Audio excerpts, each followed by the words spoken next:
Selamat malam rekan-rekan sekalian. Assalamualaikum warahmatullahi wabarakatuh. Semoga pada Waalaikumsalam malam hari ini rekan-rekan warahmatullahi. sekalian dimanapun berada dalam keadaan sehat selalu ya. Jadi pada Amin. malam hari ini kita akan melangsungkan podcast Minggu 14 Mei 2023 mengenai pivot career in supply chain. Seperti biasa malam ini kita akan menampilkan tiga orang istimewa dan luar biasa. Ada Pak Tama, Pak Andi, dan juga ada Pak Yudi. Nah, mungkin bisa saya Halo, load dulu nih ke malam. rekan-rekan untuk malam ini. Selamat malam, rekan-rekan semua.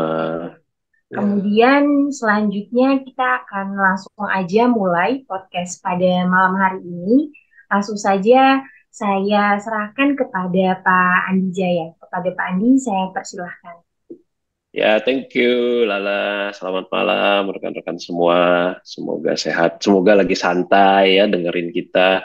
Gak usah stres ya. Malam ini mungkin nggak banyak ilmu, tapi banyak wisdom. Karena kita akan bicara dengan ahlinya karir pivoting gitu ya, dengan Pak Tama. Ya, ini saya bacain dikit aja backgroundnya beliau ya. Saya udah punya contekan. Ya, oh tuh ya. Jadi mulai dari ya contekan saya ada di layar. Iya, ada yang sambil makan boleh ya, sambil makan, sambil ngeronda ya, sambil ngemol boleh ya, karena ini kita ngobrol santai ya. Nah, kita bisa lihat di sini ya, 18 tahun beliau, lihat deh ya, yang putih itu PPIC, Procurement, Logistic, Transport, Warehouse, Operation Excellence ya. Semua diborong sama beliaunya ya. Nah, kenapa kita sebut ini karir pivot ya, bukan karir switching? Karena masih dalam lingkup yang sama, tapi memang membutuhkan suatu pengetahuan dan ilmu yang bukannya berbeda, tapi makin meningkat ya. Makin meningkat, makin saling melengkapi di dalam lingkup supply chain. Dan orang yang paling cocok untuk kita ajak ngobrol memang beliaunya ini, teman saya, Oke. teman baik saya Pak Tama. Betul ya Pak Yudi ya, setuju ya? Iya, Nah, setuju setuju banget ya. banget, setuju banget ya. Kemarin kita juga ada kepikiran mau kita bawain topik ya. Kita mau bawain topik generalis versus spesialis. Nah, ntar Nah, ada lagi yes. orangnya. Saat ini saya korban ya, Nah, itu aja dulu deh. ya. Jadi gini, saya mau berangkat dari awal banget ya Pak Tama ya, kalau boleh ya. Boleh, boleh. Sekitar berapa 20 tahun yang lalu waktu Pak Tama masih muda gitu ya. Mungkin juga mohon maaf rambutnya mungkin masih agak tebal gitu ya. Iya. Kuliah tengah dulu. Kalau saya lihat kalau saya lihat di profil LinkedIn-nya kuliahnya dulu di teknik kimia, betul ya? Nah, boleh cerita nggak? Ya, saya juga intip-intip profilnya ya. Boleh cerita nggak kenapa tertarik dengan teknik kimia? Ya, mungkin banyak juga Ya, teman-teman ya, di ya. sini yang kenapa sih ya orang tertarik satu bidang. Nah, bukan, it's not about teknik kimianya, tapi pertimbangannya apa ya, sehingga membantu teman-teman yang lain. Oh, saya kalau mau pilih satu jurusan pertimbangannya ini dan itu gitu. Ya, ya. Ya. Oke, terima kasih Pak Andi. Se yang uniknya adalah dulu teknik kimia itu salah satu mata pelajaran yang paling saya suka waktu SMA. Gitu. Pertama kali masuk SMA kelas 1, itu saya paling suka adalah teknik kimia. Kimia. Pelajaran mata pelajaran kimia. Yang pertama emang gurunya perempuan, gurunya perempuan dan masih muda. Speechless saya. Ya, Speechless. oke. Dan jadi itu yang membuat Oke. kami para para pria, para lelaki itu menyukai pelajarannya, gitu ya, pelajarannya. Jadi emang beliau memang enak, cara cara pembawaannya enak banget, dan memang benar-benar dia sangat menguasai ya, walaupun masih muda sangat menguasai, dan saya juga banyak belajar cara cara presentnya beliau gitu kan. Sampai dengan SMA kelas 3 saya menyukai pelajaran kimia tersebut. Dan akhirnya memutuskan untuk memilih teknik kimia sebagai lanjutan pendidikan saya, begitu. Sebenarnya ada dua pilihan, teknik elektro dan teknik kimia. Lah, kenapa teknik elektro? Uniknya adalah ayah saya adalah almarhum ayah saya adalah supervisor maintenance di Texmaco. Kalau teman-teman tahu, di Semarang ada nama Texmaco. Itu sangat besar, tekstil Gede-gede terbesar banget. juga, terus se Asia Tenggara kalau nggak salah. Itu dan yang terbesarnya di Semarang. Itu Pak Yudi mungkin udah tahu karena istrinya bekerja di sana Sama. juga gitu. Benar, Itu. benar. Dan ya beliau suka ngoprek elektronik, mau yang arus tinggi atau arus yang rendah gitu. Dan saya belajar dari beliau juga. Nah, dari situ saya pilih 2 mata kuliah, teknik elektro dan teknik kimia gitu. Tapi karena satu dan lain hal, saya pakai jalur D3 bukan S1. Itu hal masalah ekonomi, lebih tepatnya masalah ekonomi. Ya ini yang membuat saya semakin semangat bahwa ya saya anak pertama harus menjadi tulang punggung keluarga. Lah inilah semangatnya teman-teman untuk mulai meraih ilmu yang untuk jadi fondasi ya. Nanti kita akan sampai ke sana karena Pak Tama ini ya kalau kita lihat profilnya beliau ini pertama D3, kemudian ketika S1 itu sambil bekerja, teman-teman. Yep. Ya. Ini menarik ya. Ini tadi saya mau garis bawahi sesuatu ya, bahwa ada guru yang sangat pintar mengajar ya, apalagi berpenampilan menarik gitu ya. Ini bukan soal itunya ya, tapi ketika kita memang mau memberikan men-sharing suatu ilmu, ya memang kita harus sharing dengan cara yang menarik ya. Nah, itu yang saya garis bawahi. Dan ketika kita mau mengatakan oke, kita mau share tentang supply chain, kita mau orang banyak tahu tentang supply chain, ya memang harus kita lakukan dengan yang menarik ya. Nah, salah satunya kenapa ada Jatayu sebenarnya.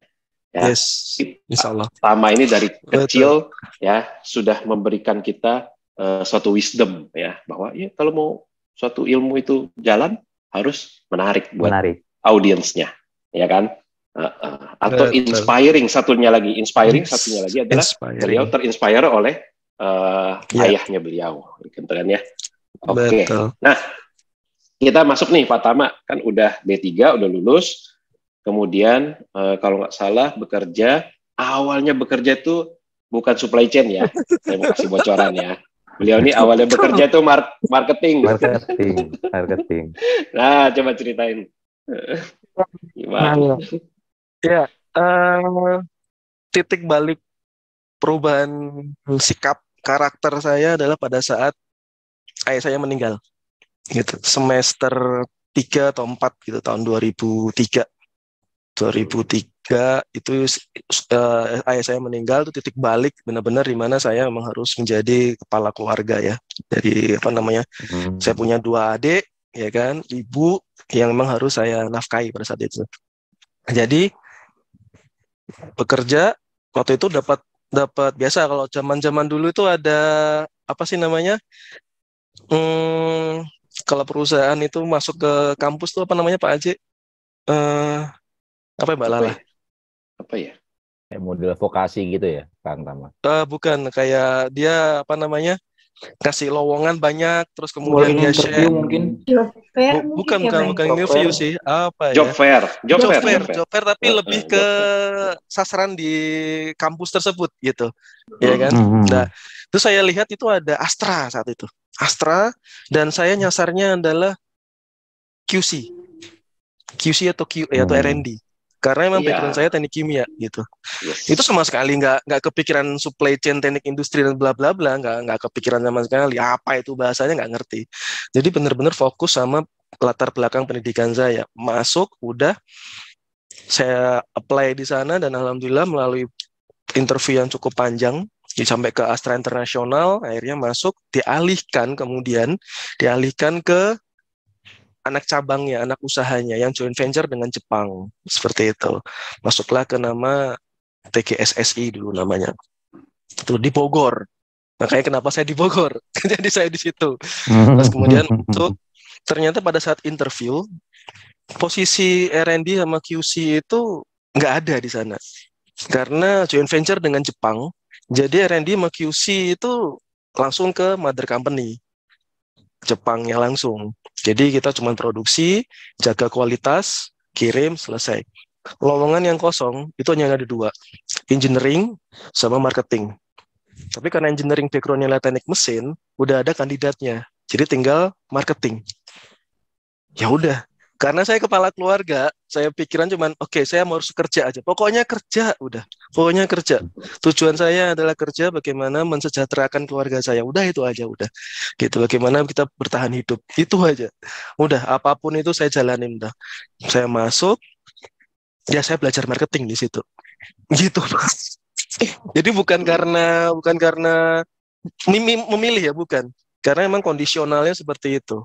Jadi ya banyak orang yang masih bisa memilih, patut disyukuri, masih bisa memilih. Tapi kok kondisional itu yang menjadi semangat untuk berjuang. Itu sih. Jadi semangat bukan berkhianat pada jurusan ya, bukan ya. Jadi kata-kata berkhianat itu pada saat melanjutkan S1. Iya kan, S1-nya masih teknik kimia, tetapi bidang pekerjaannya beda. Gitu, baru dikatakan berkhianat. Itu yang mau kita bahas ya. Kalau kita lihat ya perjalanannya ya, malah tidak ada QA, QC gitu ya, yang apa lebih, dan R&D gitu ya, yang cocok dengan teknik kimia. Tapi justru awal masuk ke supply chain itu adalah PPIC. Ya betul ya Pak Tama ya. Awal masuk itu PPIC. Betul. Nah, gimana tuh menyesuaikan dari marketing ya kan, dan dengan background quality ya, kimia, teknik kimia gitu ya, ke dalam PPIC itu gimana ceritanya? Nah, oke. Marketing, jadi ya alhamdulillahnya semangat saya untuk belajar marketing itu benar-benar dilihat oleh orang yang tepat gitu. Yaitu memang struktur organisasinya memang sangat kompak ya, sangat kompak. Perusahaan memiliki satu manajer, itu pun manajernya manajer finance. Udah, setelah itu langsung ke ownernya atau presiden direkturnya, langsung ke saco-nya. Nah, jadi pergerakan kita tuh benar-benar dilihat oleh si saco karena saking kompaknya organisasi, cuma 70 karyawan. Jadi benar-benar dilihat. Nah, potensi itu ya mungkin beliau melihat bahwa saya punya potensi untuk bisa berkembang. Dan sayanya mau untuk itu. Tapi ini bukan pindah, Pak. Nambah. Jadi saya tetap marketing sebenarnya. Tetap marketing. Jadi marketingnya karena apa namanya? Karena marketingnya Astra ini bukan untuk kayak sales ya, jualan door to door gitu, enggak, hanya memanage 4 ATPM besar, customer kita 4, hanya memanage aja gitu, bagaimana cost-nya, delivery-nya dipantau, bagaimana cari problem solving-nya bagaimana. Jadi tetap saya marketing, tetapi tangan-tangan guritanya tetap masuk ke PPIC, ke delivery, ke warehouse, karena saya harus tahu semua problemnya itu kenapa sih kok kamu delay. Bentar, Pak Tama, saya mau nanya Pak Tama, itu marketing plus PPIC berarti sama dengan kerja 2 dibayar 1, betul nggak? Atau bayarannya juga 2? Atau waktu itu bayarannya 1? Bayarannya 1,2, nambah 20%. Kerja 2 dibayar 1,2 ya. Makanya ini saya mau garis bawahi ya, buat teman-teman yang dengerin kita ya. Kalau saya dengar dari Pak Tama itu inspirasinya satu, do your best ya. Ketika jurusannya tidak sesuai dengan kuliah kamu, tidak sesuai passion, still you have to do your best, ya kan? Betul. Kita nggak tahu, kita nggak tahu siapa yang lagi evaluasi kita, siapa yang lihat kita, dan siapa yang seperti malam ini, saya yakin ada orang HRD di sini yang liatin Pak Tama, ya. Nah, pelajaran keduanya tadi ya, jangan dikit-dikit ya, jangan dikit-dikit. Aduh, ketambahan kerjaan, bayarannya enggak gitu ya. Nah, ini penyakit ya. Makanya yang diomongin Pak Tama ini masuk banget nih ya. Buat generasi yang suka berleha-leha ya. Ya, Nggak silakan ada Pak. lah. Nah, Tapi itu itu nggak berat. langsung, Pak. 1,2 itu nggak langsung loh, Pak. Nah, Tuh kan? Itu nggak langsung itu. Betul. Itu nggak langsung. Oh, kamu kasih tambahan 20% untuk jadi PPIC. Enggak, gitu. Cuma ngelihat, dan itu caranya mereka smooth banget, gitu. Mereka nggak langsung ngasih beban, tetapi kamu belajar ini ya, gitu. Oke, karena memang terkait dengan result saya sebagai marketing. Saya harus tahu problemnya di mana dan root cause-nya ada di mana. Supaya nanti saya juga tahu bahwa nanti telusur problem solvingnya gimana. Jadi saya bisa cerita ke customer nih loh. Saya bisa begini, nanti next delivery sudah aman dan sebagainya. Akhirnya dicemplungin makin dalam ke PPIC. Begitu. Nah, Cemplungin betul. lagi, dan sebagainya. Ketika Gitu. kita dikasih pekerjaan lebih, anggaplah itu sebagai sesuatu yang memperkaya diri kita. Ya, jangan selalu menganggap perusahaan mau bayar kita kecil, suruh kita kerja rodi. Ya, memang ada batasnya. Ya, memang ada batasnya. Tapi tolong lihat dulu secara positifnya. Ya, kalau enggak, saya yakin nih Pak Tama nggak ada di sini sekarang ya. Mungkin sekarang dia masih marketing staff. Minimal dilakukan dulu lah ya, Pak Tama ya. Betul itu dulu. Mikirnya bahwa oke, saya bisa kok, gitu. Gitu. Toh juga ada orang yang bisa saya tanya, ini apa? Gitu. Jadi saya tuh nggak malu. Gitu. Maksudnya saya banyak nanya, ini apa sih? Kanban itu apa sih? Gitu kan. Hejunka itu apa sih? Ini alirannya bagaimana sih? Kok masuk ke kotak merah itu apa sih? Tuh semuanya tanya. Dan karena pertanyaan itu, dan akhirnya saya punya kesempatan untuk belajar Kanban system ke negara-negara lain itu. Alhamdulillahnya seperti itu. Terbuka kesempatan untuk belajar lebih banyak dan dapat ilmu lebih banyak. Iya. Betul. Nah, alhamdulillah. Kita loncat langsung ya, karena ini ada PPIC, kemudian di tahun ke-11 gitu ya, 10-11 tuh ketambahan juga production. Nah, itu gimana tuh? Dari PPIC masuk ke production tuh gimana lagi ceritanya? Iya. Sebenarnya di perusahaan pertama itu PPIC, nanti ketambahan lagi warehouse, ketambahan lagi procurement. Sebenarnya begitu. Baru lompat ke perusahaan lain, dapat rekomendasi dari seseorang, alhamdulillah, masuk menjadi bisnis unit untuk di converting. Bisnis unit di sini sebenarnya base-nya adalah production leader atau production supervisor lah. Seperti itu. Tetapi production ini nggak cuma murni production untuk mengelola manpower terhadap planning yang sudah diberikan. Tidak. Jadi planningnya itu global. Si production ini menyusun planning sendiri gitu. Bahwa ini untuk mencapai target penjualan atau target delivery itu harus disusun sendiri. Mesin ini harus menjalankan proses apa gitu. Borongan-borongan ini, line ini harus menjalankan item apa, itu diatur di internal itu, di converting. Saya di bisnis unit converting itu sendiri. Jadi ya kurang lebih sekitar 2 tahun saya di sana, di Sinarmas 2 tahun, dan 2 tahunnya lagi di Sinarmas, saya baru masuk ke PPIC yang benar-benar centralize-nya. Begitu. Karena terlihat memang saya mungkin menguasai PPIC secara keseluruhan pabrik. Gitu. Ditarik jadi PPIC yang sentral. Begitu. Gitu. Oke. Teman-teman, ada yang tertarik untuk memberi pertanyaan, silakan langsung ya di kolom chat. Ya, jangan malu-malu ya. Lihat dong, beliaunya menjawab dengan lugas ya semua pertanyaan-pertanyaannya. Ya, ini saya mau tanya nih ya, Pak Tama ya, sambil kita nunggu yang lain ya. Mas Irfan jangan raise hand. Raise hand boleh, tapi kita kasih kesempatan bertanya nanti ya. Ya, jadi boleh juga raise hand untuk kita masukkan ke dalam antrian yang bertanya ya. Ini hal yang menggelitik saya, mungkin juga teman-teman yang lain ya. Dari staff menjadi manajer berapa lama? Dan kiat-kiatnya apa? Aduh. Ya. Ini langsung ke saya ini. Waduh, repot nih. Karena saya lihat cepat loh ya.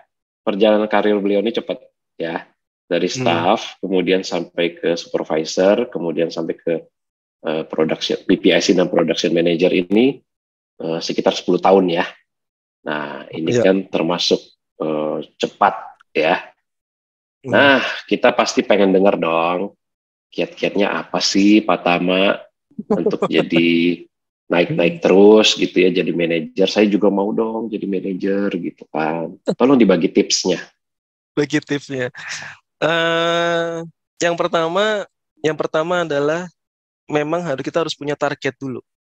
Itu dulu. Hmm. Hmm. Kalau nggak punya target, just do it itu masih belum kuat gitu. Tapi kita dunia mau ke arah mana gitu. Kita harus punya target dulu. Bahwa pada saat saya tahu bahwa oke, berarti passion saya, target saya ada di PPIC. Waktu itu masih zaman saya masih belum mengenal namanya supply chain. Taunya PPIC, procurement, warehouse, transportation. Nah, atau logistik itu. Taunya cuma itu aja. Terus kemudian dirangkul di supply chain itu terakhir-terakhir aja gitu. Terakhir-terakhir kemarin aja gitu.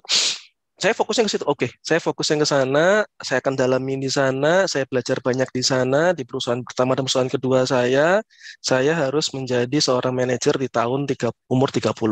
Dah. Hmm. Jadi target saya Ter- itu. Target saya tercapai, itu tercapai. Sorry saya potong. alhamdulillah. Oke, Alhamdulillah. wah, Alhamdulillah tercapai. Mantap, Alhamdulillah mantap. luar tercapai. biasa. Alhamdulillah tercapai di posisi di perusahaan kedua. Jadi di 10 tahun pertama saya jadi manajer, masih junior manager, tetapi targetnya tercapai. Terus kemudian masuk lagi ke produksi, ditawarin menjadi senior manager di ADR Group, jadi kompetitornya Astra sebenarnya. Masuk ke produksi yang di dalamnya juga membawahi PPIC. Ya, kalau orang bilang itu gali lubang tutup lubang. Satu leader dia membawahi PPIC dan produksi, dan saya pernah mengalami itu. Gali lubang tutup lubang, ya. Tapi bagaimana cara untuk mengatasinya? Ada. Gitu. Gitu. Karena biasanya PPIC sama produksi biasanya berantem tuh. SNOP meeting udah pasti itu jadi jargon dua departemen yang sering berantem di SNOP gitu kan, selain sama marketing ya. Marketing jadi salah satu pemicunya gitu kan, kompornya, tapi yang jadi berantem adalah di sisi planning sama di sisi makernya nih gitu. Nah, dan saya punya di posisi seperti itu, membawai produksi dan membawai PPIC. Begitu. Dan kiatnya adalah selain target, ya progresnya memang kita harus harus pantau ya, karena sistematik itu nggak kadang-kadang memang harus kita butuhkan. Kita harus monitoring bagaimana, controllingnya bagaimana, evaluasinya bagaimana gitu kan. Tiga ini gitu yang perlu kita lihat gitu bahwa oke. Dan yang pasti adalah ya bekerja dengan sangat semaksimal kita ya. Kalau kita maksimal gitu, maksimalnya kita seperti apa?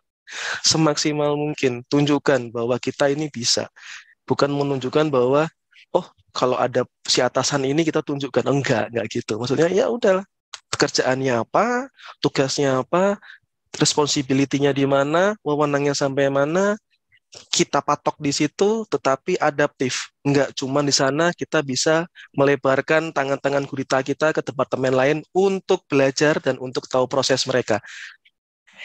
IPO, input, proses, output. Kita yang menjalankan prosesnya, kita harus tahu outputnya kemana, kita harus tahu inputnya dari mana. Itu. Kalau boleh itu sih saya Pak Andi, rangkum. simple sih sebenarnya Pak Andi. Tapi memang agak sulit ya dijalankan. Kadang-kadang banyak yang toksik. Iya. Nah, simple buat Pak Tama karena udah jalanin, gitu ya. Tapi tadi saya garis bawahin ya, target, ya kan. Jadi kita harus punya target, nggak boleh. Jadi selain punya target, kita kerja maksimal, ya kan. Selain kerja maksimal, kita adaptif terhadap sekitaran. Ya, jadi jangan cuman peduli dengan pekerjaan kita saja, betul ya? Yes, betul. Dan yang tidak kalah pentingnya tadi adalah monitoring, ya kan? Kita sudah sampai mana? Karena tanpa kita monitoring, tentu kita nggak bisa improve, ya kan? Kita punya target nih, terus kita monitor dong. Kalau kita nggak monitor, ya udah kita nggak tahu kita sampai stage mana. Tahu-tahu target yang tadi 30 tahun, umur 30 menjadi manajer, tahu-tahu loh, kok saya masih staff misalnya, ya kan? Nah, itu yang kerap kali ya orang-orang pikir dia punya target ya. tapi dia tidak punya plan untuk ke sana, dia tidak punya monitoring untuk ke sana, tidak ada improvement untuk ke sana, akhirnya target itu jadi mimpi.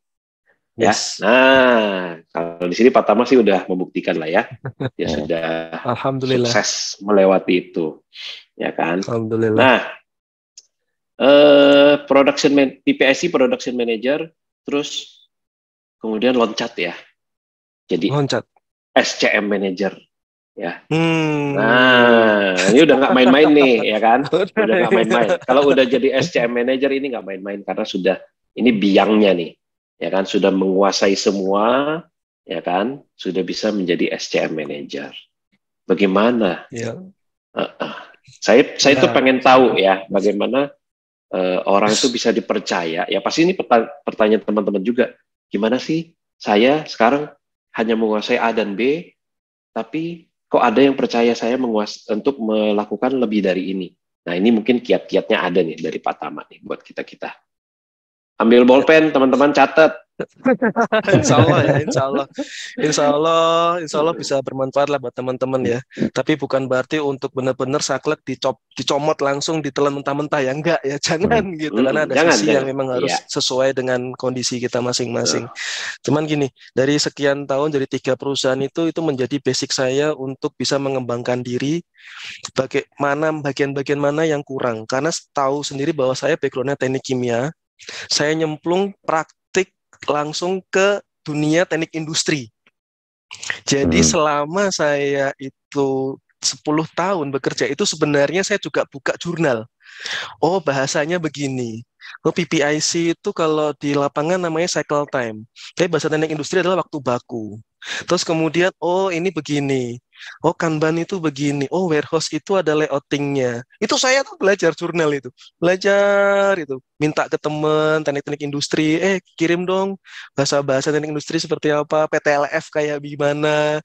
Bikin-bikin gangway bagaimana. Spaghetti diagram itu bagaimana. Sebenarnya saya pelajarin. Yang nggak pernah saya terima waktu kayak kuliah dulu.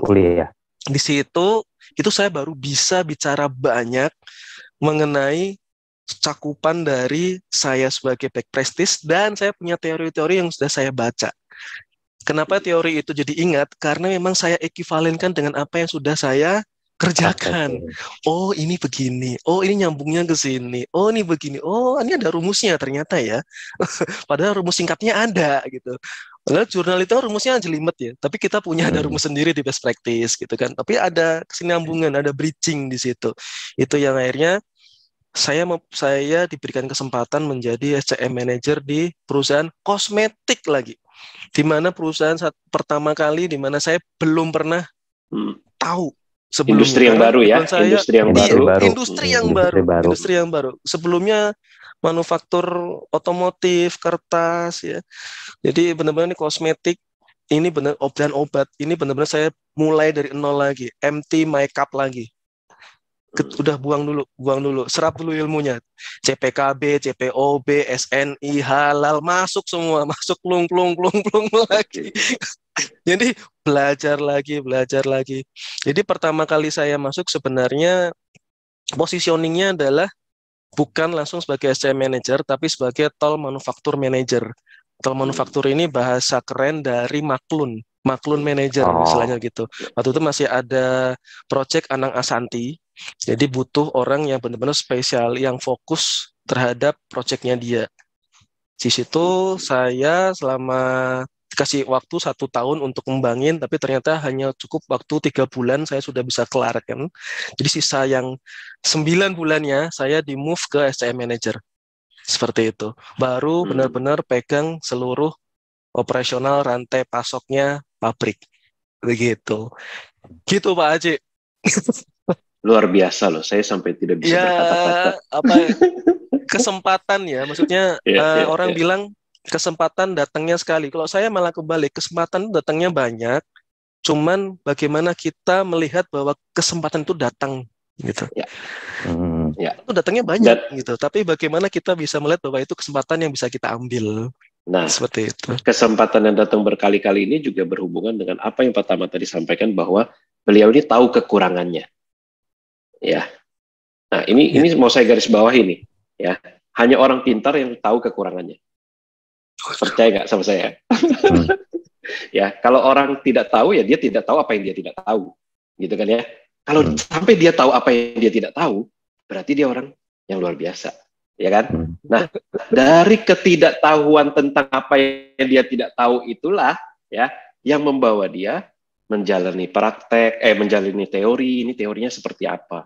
Bukan hanya sampai di situ, setelah dia tahu teori, dipraktekin. Ternyata ketika dipraktekin, nggak sejelimet yang ada di teori. Dan ini saya ngalamin banget, ya. Pak Yudi juga pasti bisa mengkonfirm itu, ya kan? Karena begitu kita teori kok, jelimet banget ya. Begitu kita kayak gini, ya. Dan kita ada cara-cara. Nah, ini hal-hal yang teman-teman bisa ambil, bisa serap, ya. Jadi jangan juga merasa rendah hati, rendah diri gitu ya. Kok saya nggak tahu apa-apa gitu, nggak juga, ya. Tapi try to know apa kekurangan kamu. Ya, dan itu kamu isi. Dari situlah kesempatan datang. Ya, jadi jangan percaya orang, saya selalu dapat kesempatan, saya orang yang beruntung. Tidak. Ya, keberuntungan milik orang yang bekerja keras. Ya, seperti Pak Tama di sini. Ya. Oke, ini mungkin pertanyaan terakhir dari saya, ya, karena saya lihat juga udah banyak yang mau bertanya. Nanti Pak Yudi atau Lala, saya pengen menyentil ya soal kayaknya ini orang ini kutu loncat juga ini ya. Betul nggak ya? Ya, kalau kita lihat profil perjalanan karirnya kok sepertinya agak-agak kutu loncat juga ya. Nah, mungkin boleh kasih tahu kita kenapa begitu, ya kan? Tips-tipsnya apa? Ya, karena ada yang mengatakan kutu loncat itu jelek, ada yang bilang ya memang harus begitu ya. Bagaimana pandangan seorang Pak Tama tentang loncat-loncat karir ini? Loncat-loncat karir ya. Pro kontranya ada, pasti ada. Pro kontranya ada, dan saya pun juga pernah dianggap sebagai kutu loncat yang busuk oleh seorang interviewer gitu kan.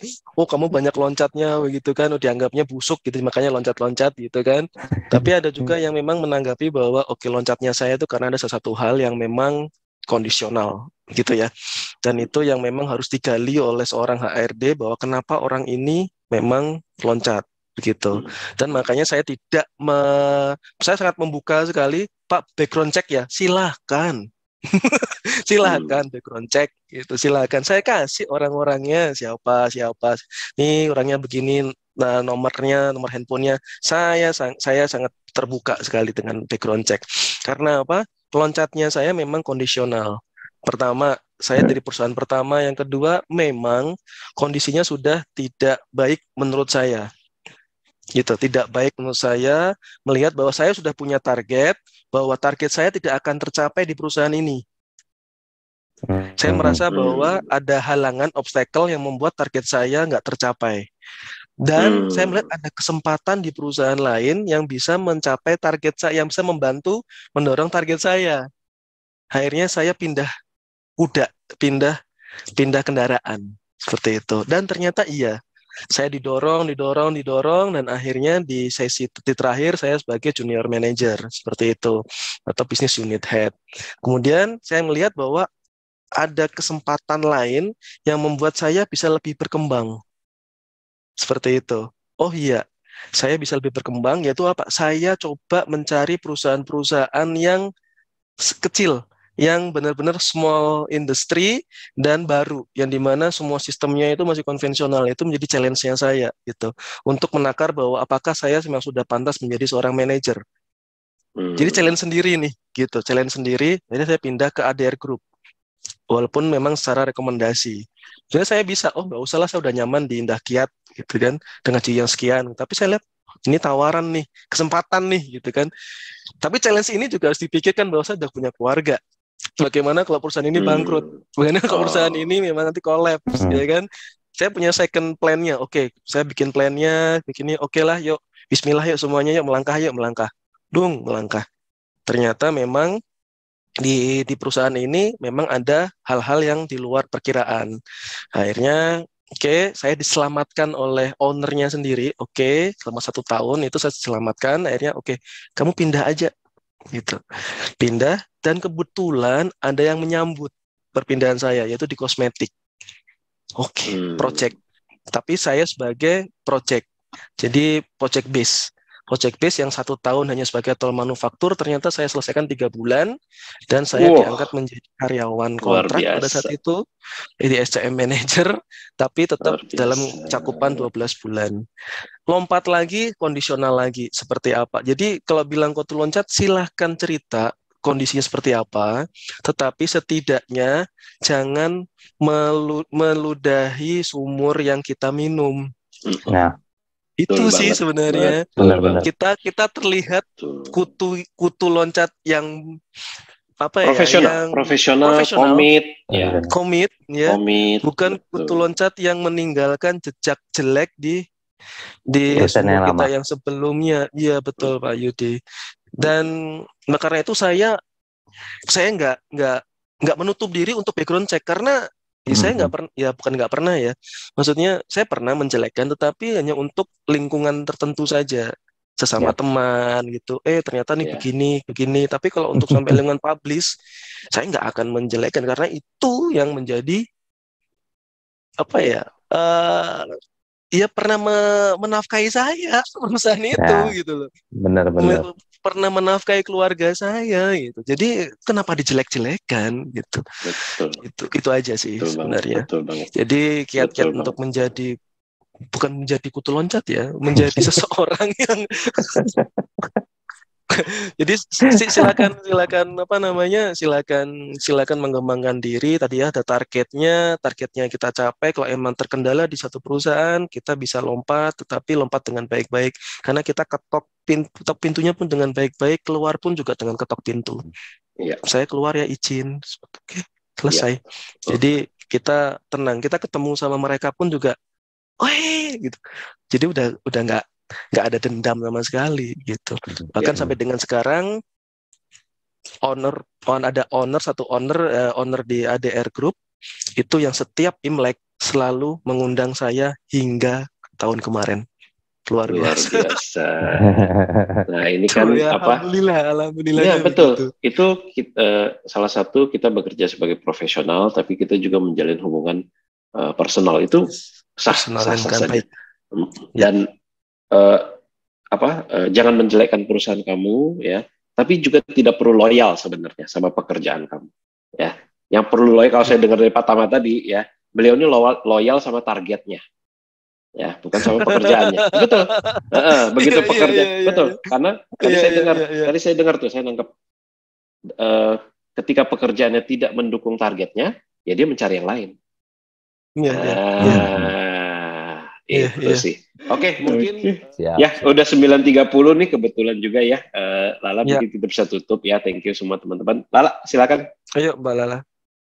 Ya, oke. Terima kasih kepada Pak Tama, Pak Andi, Pak Yudi atas podcastnya pada malam hari ini dan juga rekan-rekan sekalian yang sudah hadir, kemudian kontribusinya sudah maksudnya sharing kepada kita juga. Dari pertanyaan itu kan jadi muncul nih jawaban-jawaban yang bikin kita tambah ilmu, tambah belajar juga tentunya dari pengalaman-pengalaman orang-orang yang luar biasa ya teman-teman ya.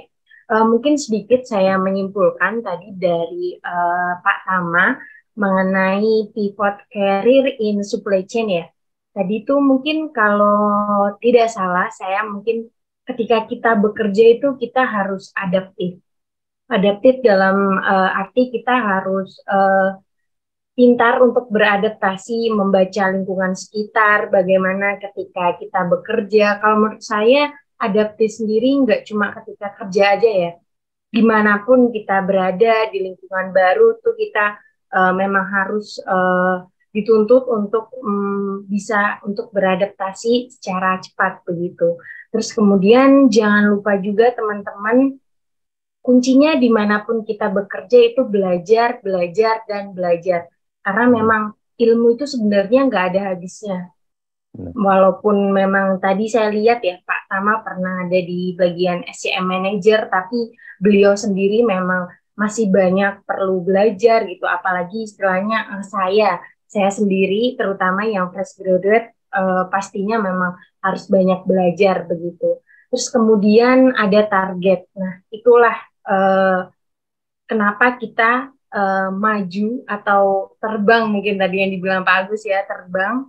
Karena dari target tersebut kita bisa terbang gitu. Oh, saya di perusahaan ini memang ada target yang memang saya tidak akan tercapai, saya bisa terbang jauh lebih tinggi, jadi saya mau terbang di tempat lain seperti itu. Kemudian jangan lupa juga untuk improvementnya dari hal-hal tersebut bagaimana, dan kita juga monitoring. Yang terakhir monitoring tadi yang saya tangkap dari Pak Tama ya. Mungkin sekian dulu penutupan dari podcast malam hari ini. Semoga apa yang disampaikan pada malam hari ini yang kita dapatkan bermanfaat untuk kita semua. Amin. Terima kasih atas kehadirannya rekan-rekan sekalian. Saya tutup podcast pada malam hari ini. Jangan lupa untuk hadir di acara kita berikutnya. Ya, terima kasih. Selamat malam. Assalamualaikum warahmatullahi wabarakatuh. Waalaikumsalam warahmatullahi wabarakatuh. Semuanya. Terima kasih Pak Agus. Terima kasih semuanya. Sudah Terima kasih Pak.